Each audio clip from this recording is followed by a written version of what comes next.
Your Excellency, Mr. David Cameron, Honorable Mr. Alan Yarrow, the Lord Mayor of London, ladies and gentlemen, it is a great pleasure for me to be with you this evening.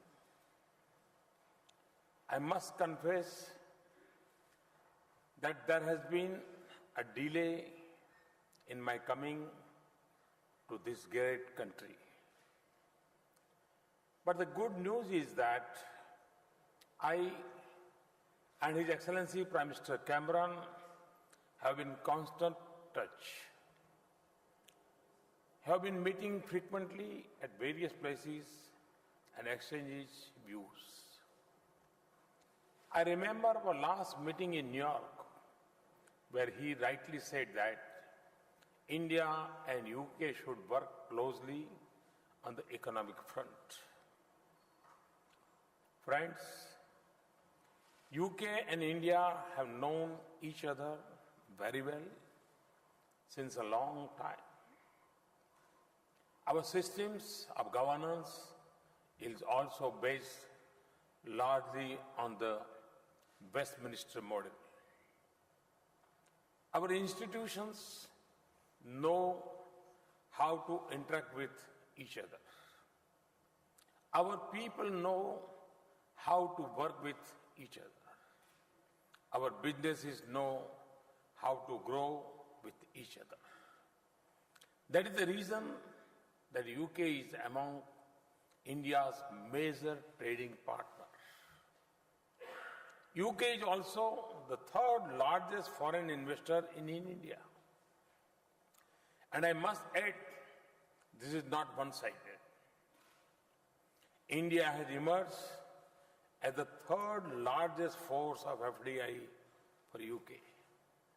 However, there is significant potential for India and UK to further strengthen their economic ties.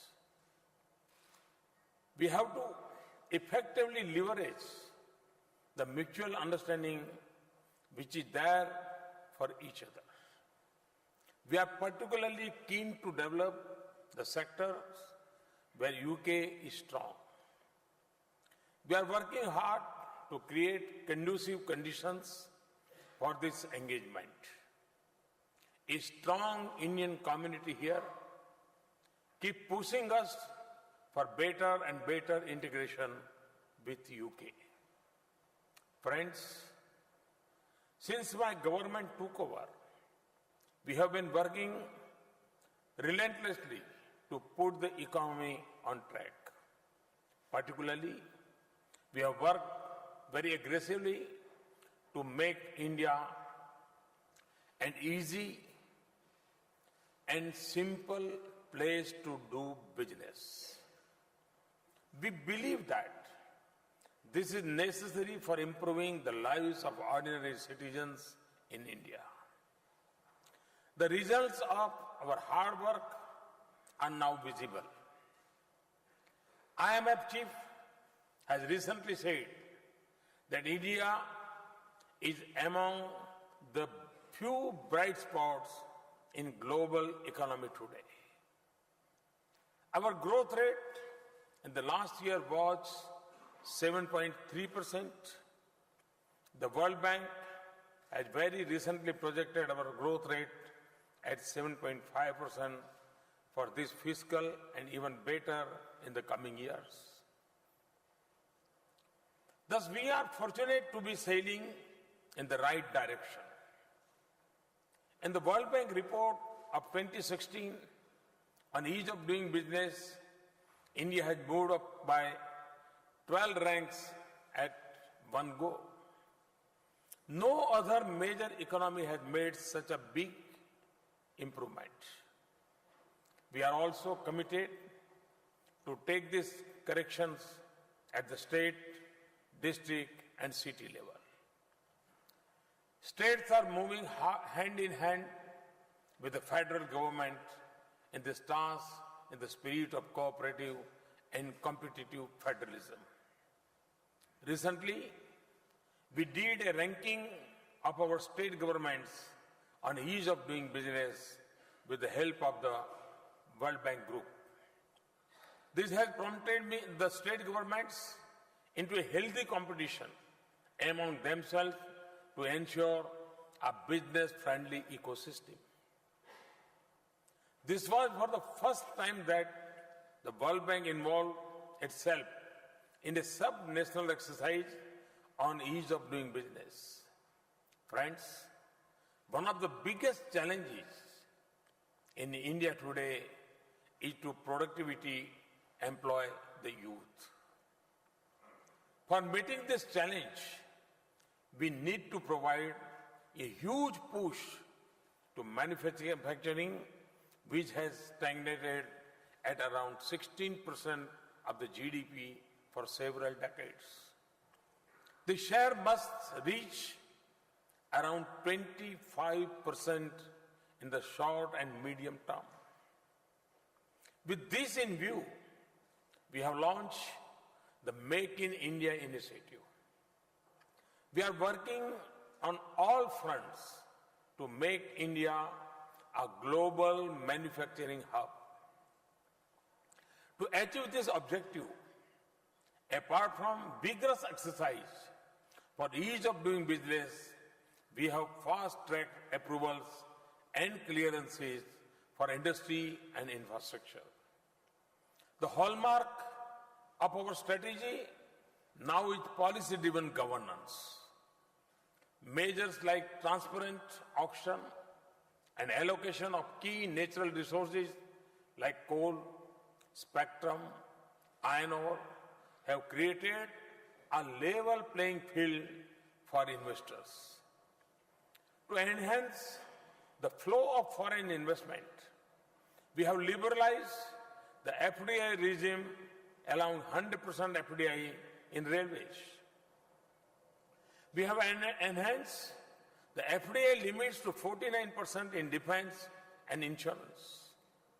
We are also conscious of the last mile operational issues in such policies.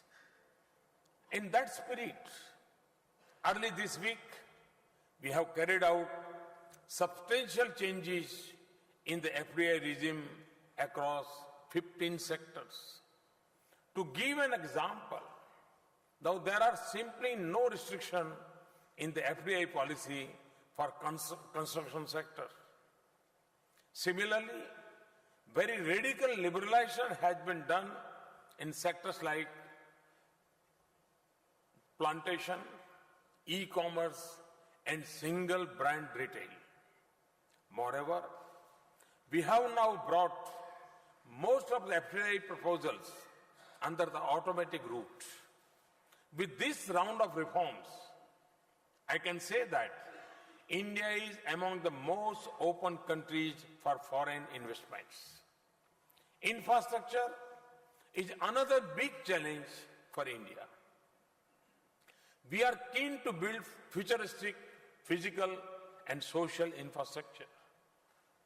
Through self-imposed discipline in financial management, we have been able to allocate more resources for infrastructure sectors. In addition, we are setting up an India Investment and Infrastructure Fund. We have targeted an annual contribution of $3.5 billion into this fund from our own resources. We are putting in place a professional team for asset management. We have also come up with the mechanism of tax-free infrastructure bonds for projects in rail, road, and other sectors. We will work together with the British government, industry, and the financial market to deepen our relationship and harness their interest in India's infrastructure. Very soon, these bonds will become strong instruments for engagement between our financial markets. Friends, there were a number of regulatory and taxation issues which were adversely impacting on the sentiments of foreign investors. We have taken a very decisive step to remove a number of long pending concerns. To give you some example, we have expedited regulatory clearances, including security and environmental clearance. We have increased the validity period of defense industry licenses up to 18 years from 3 years previously. We have taken almost 60% of the defense items out of the licensing process and liberalized a number of restrictions like end-use certificate for the exports. We have clearly articulated that we will not resort to retrospective taxation and demonstrated this position in a number of ways. This includes not going for imposition of minimum alternate tax of FPIS. We have introduced the concept of composite sector caps for the FPIs and other foreign investors. We have notified the regulations for the alternative investment funds. We have rationalized the capital gain tax regime for real estate investment trusts. We have modified the permanent establishment norms. We have also decided to defer the implementation of the general anti-avoidance rules for 2 years.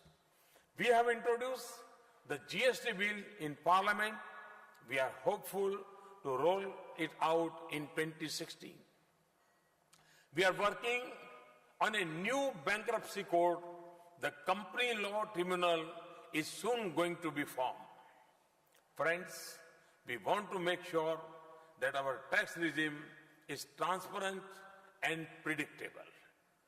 We are also keen to see that genuine investors and honest taxpayers get quick and fair decisions on tax matters. As a result of our initiatives, the sentiments for private investment and inflow of foreign investment have turned positive. FDI inflows have gone up by 40% compared with previous year's corresponding period. India has been recently ranked as the most attractive investment destination by Ernst & Young. In a ranking of the top greenfield investment destinations, in the first half of 2015, India is at number 1. Foreign Policy magazine of USA has ranked India as number 1 FDI destination. In a study of 100 countries on growth, innovation, and leadership, India has been ranked number 1 by Frost and Sullivan. India has improved its UNCTAD ranking of investment activeness from 15th to 9th. India has also jumped 16 places on the World Economic Forum's Global Competitive Index. Moody's have upgraded the rating of India as positive. Thus, just 18 months, we have successfully restored the credibility of India in the eyes of global players. Through PPP, we are encouraging private investments in areas where earlier only government used to invest. We are also divesting our stake in the public sector enterprises to instill market discipline. We are keen to learn from your experience in structuring and implementing PPP projects. I am personally convinced and want to assure you that India is committed to protect intellectual property rights of all innovators and entrepreneurs.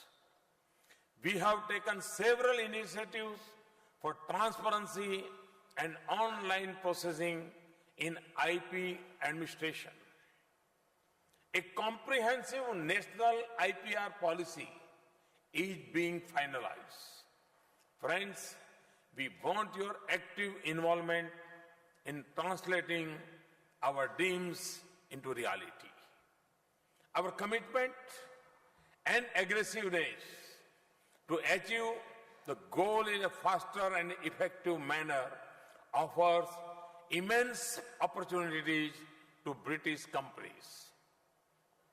These opportunities range from building 50 million houses to setting up 100 smart cities, modernization of railway network, and redevelopment of stations to new railway corridors.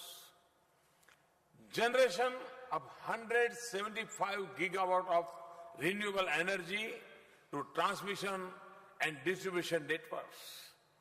From national highways and bridges to metro rail networks.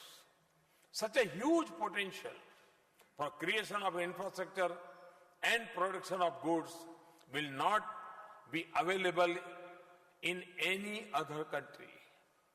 More importantly, no one place on the earth can offer the potential for usage and consumption on such a massive scale. We are trying to harness this potential through our policies and people. The campaigns like Digital India and Skill India are designed to prepare the people to take part in this process. To tap their energy fully, we have also launched the Startup India campaign. We have witnessed massive growth in the number of startups in the recent past. Some of these have already begun to challenge established global players. Friends, India is on the threshold of a big IT revolution. We are encouraging it to fast-track the services to our 1.25 billion people. New technology and renewable energy is our new mantra.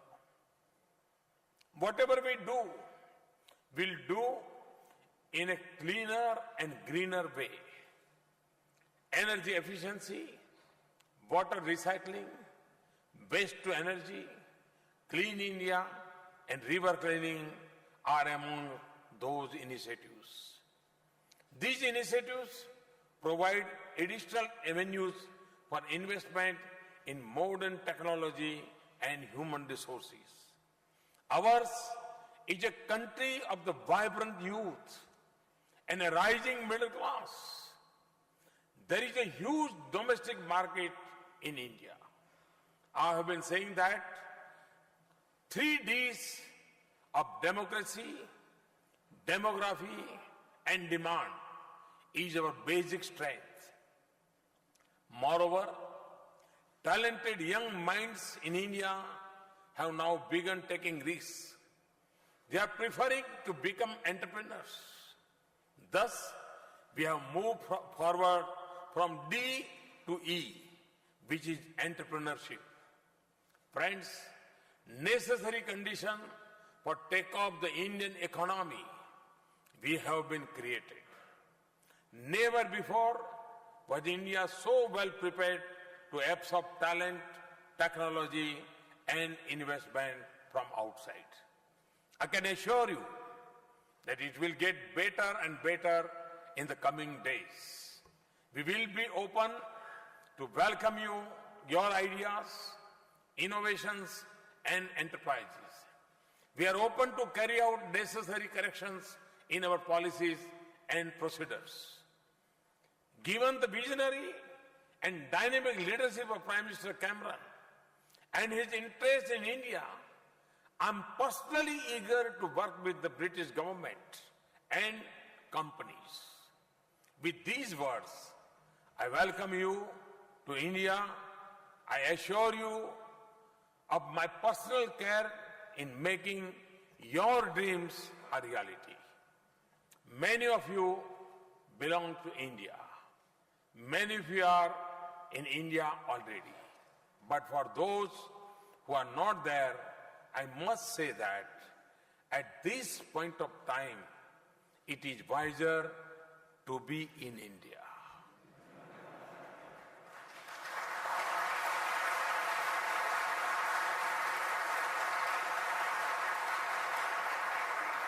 Further, we are making it easier to invest in India. And believe me, we are making it even better to make in India. Thank you. Thank you very much.